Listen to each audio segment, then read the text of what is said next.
All right, let's talk ammo stockpiling. If you're like me, you want to be prepared, but you don't want to go broke doing it. Stockpiling ammo isn't just about grabbing every box you see. It's about building a solid stash without wasting money or making rookie mistakes. In this video, I'm breaking down the most practical ways to build up your ammo supply affordably, covering everything from choosing the right calibers to setting realistic stockpiling goals. Whether you're new to this or just looking to refine your strategy, I've got some tried and true tips that will help you stack up ammo without breaking the bank. So let's get into it, and make sure to hit that like button and subscribe if you're ready to start building a smart, reliable ammo stockpile that'll have you prepared for whatever comes your way. One of the smartest ways I've found to build up an ammo supply without draining my wallet is to stockpile gradually. Instead of trying to buy hundreds or thousands of rounds all at once, which can get expensive fast, I make it a habit to buy small quantities consistently over time. This method not only makes it more affordable, but it also helps me avoid the temptation to overspend when prices suddenly spike. Here's how I approach it. Every time I'm at the store, I pick up a box or two of my primary calibers. Nothing huge, just whatever fits into my budget that week. By doing this consistently, I'm able to build up my supply slowly without even feeling it. It's surprising how quickly those boxes add up over a few months. Plus, by buying in smaller amounts, I can take advantage of sales or deals when they pop up, keeping my cost per round down. This gradual approach is also great because it allows me to diversify my stock over time. I might focus on 9mm for a few weeks, then switch over to 22 or 5.56 for a while. It keeps my stockpile balanced without overwhelming my budget, and I don't feel pressured to buy huge quantities in one go. By the time I need to dig into my stash, I know I've got plenty built up without breaking the bank. Trust me, stockpiling gradually is one of the most manageable and financially sound ways to get a solid ammo supply. Another strategy that's really helped me keep my ammo stockpile efficient is focusing on common calibers across my firearms. Instead of having a different caliber for each gun, I try to choose firearms that share the same ammo. For example, I've got a couple of 9mm handguns and a 9mm carbine. That way, I'm only buying 9mm rounds for multiple guns, which keeps things simpler and reduces the variety of ammo I need to buy and store. This approach has several advantages. First, it allows me to buy in bulk for one caliber, which often brings down the cost per round. When I find a good deal on 9mm, I can go ahead and stock up, knowing it'll be useful across multiple firearms. I don't have to worry about stocking separate types of ammo for each gun, which keeps my storage organized and straightforward. Secondly, focusing on a few common calibers makes it easier to reach realistic stockpile goals. Instead of spreading my budget thin across 5 or 6 calibers, I can focus on building a larger supply of just a few. For instance, I know I'm set if I've got a few thousand rounds of 9mm and a decent supply of 5.56 for my AR. This setup keeps my costs down, my stockpile manageable, and my ammo useful across multiple firearms. If you're looking to simplify your stockpiling, sticking with common calibers across your guns is a game changer. One of the best ways I've found to keep my ammo stockpile growing without burning through my budget is to stick with firearms chambered in affordable calibers.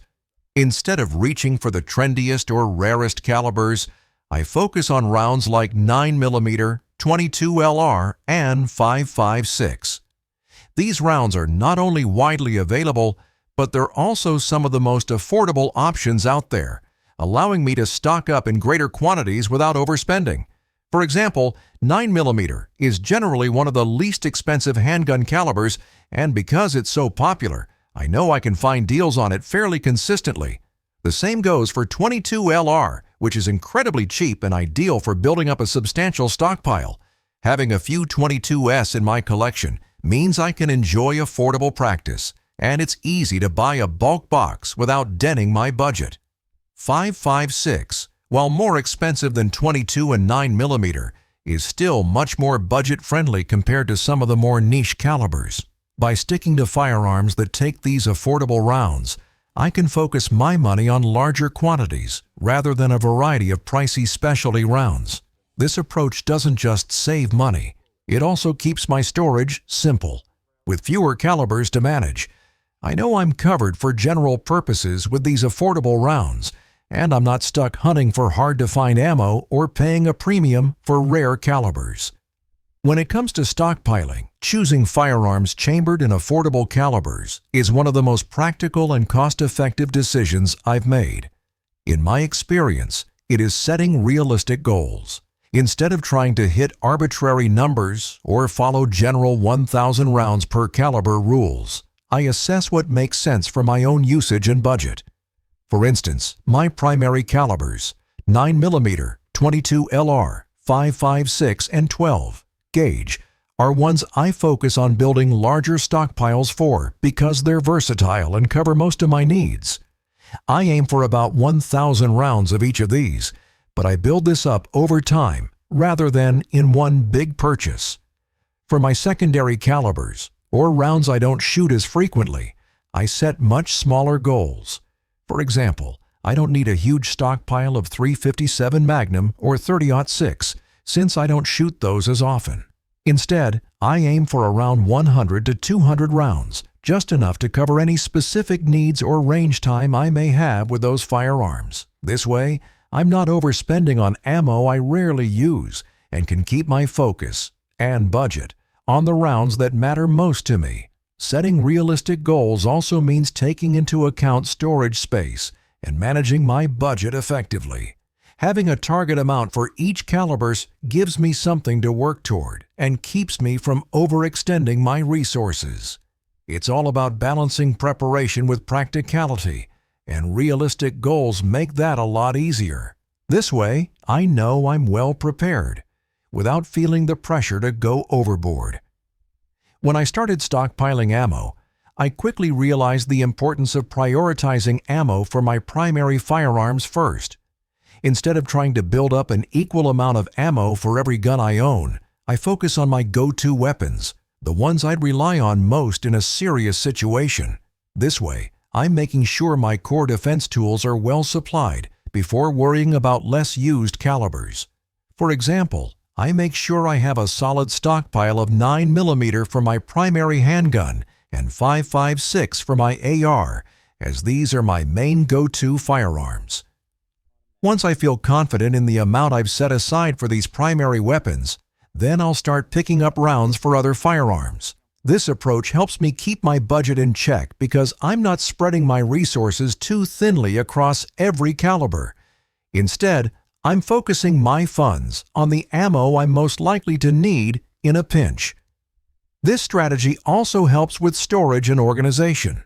By focusing on my primary calibers first, I don't end up with small amounts of every type of ammo scattered around. I'm building up concentrated reserves for the guns I know I'll reach for if things get serious. If you're just starting to stockpile, I highly recommend this approach. It'll keep you well prepared without overwhelming you or your budget right from the start. When I first started stockpiling, I often heard the advice to get 1,000 rounds per caliber. While that might work for some folks, I quickly realized it wasn't practical for every gun in my collection. Not every caliber in my stockpile needs to hit that high of a number, especially when it comes to calibers I don't shoot often. Instead, I assess each firearm based on how frequently I use it and how critical it is to my defense or preparedness plan. For my most used calibers, like 9mm and 5.56, I do aim for at least 1,000 rounds because I know I'll go through it over time. But for other rounds, like .30-06 for my hunting rifle or .380 ACP for a backup handgun, I keep my stockpile more modest, aiming for around 100 to 500 rounds depending on the firearm's role. This keeps my storage organized and saves money by not overstocking ammo I don't need in bulk. This approach also gives me flexibility to adapt my stockpile based on changing needs. If I start shooting a certain caliber more often, I can focus on that one when my budget allows, instead of trying to maintain a large quantity for every gun I own. This way, my stockpile feels manageable, purposeful, and tailored to my actual needs rather than some one-size-fits-all rule. If you're trying to be smart with your stockpiling, skipping the 1,000 rounds per caliber rule for every gun can make a big difference without overspending or creating unnecessary clutter. Stockpiling isn't just about having a ton of ammo. It's about being smart, organized, and intentional with your approach. By buying gradually, focusing on affordable and common calibers, setting realistic goals, and prioritizing your primary weapons, you're building a supply that's dependable and ready for anything. Remember, it's not about trying to follow arbitrary rules or stockpiling every caliber you own to the same level.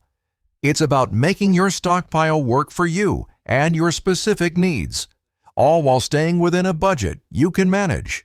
And trust me, following these strategies will keep you better prepared without the stress and pressure of overspending or overstocking.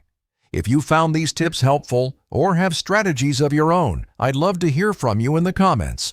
Don't forget to hit that like button, subscribe, and stay tuned for more tips on how to stay prepared and make the most out of your resources. Thanks for watching, and happy stockpiling!